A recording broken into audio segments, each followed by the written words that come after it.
ഇതാണ് കൊക്കോപ്പഴം. കുട്ടനാട്ടുകാരിയായ ഞങ്ങളുടെ നാട്ടിൽ ഇത് വളരെ സുലഭമൊന്നുമല്ല, ചോക്ലേറ്റ് ഉണ്ടാക്കുന്ന സാധനം. ഇത് നിരണമെന്ന് പറഞ്ഞാൽ ആലപ്പുഴയിലെ തന്നെ ഒരു സ്ഥലത്ത് നമ്മളൊരു കാര്യത്തിന് വേണ്ടി വന്നാൽ അവിടെ ഇത് കണ്ടപ്പോൾ തിന്നാൻ നല്ല രുചിയുള്ള സാധനമാണ്. കണ്ടപ്പോൾ ഒരു തുരക്കി പറിച്ച് തിന്നുക. ഇത് ഉണങ്ങിയ ചോക്ലേറ്റ് ഉണ്ടാകുക.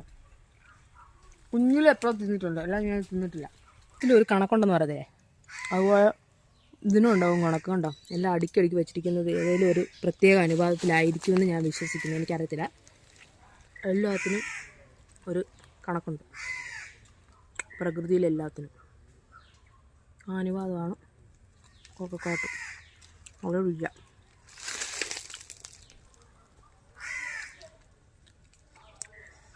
അപ്പോൾ ഞാനിത് മൊത്തം തിന്നും.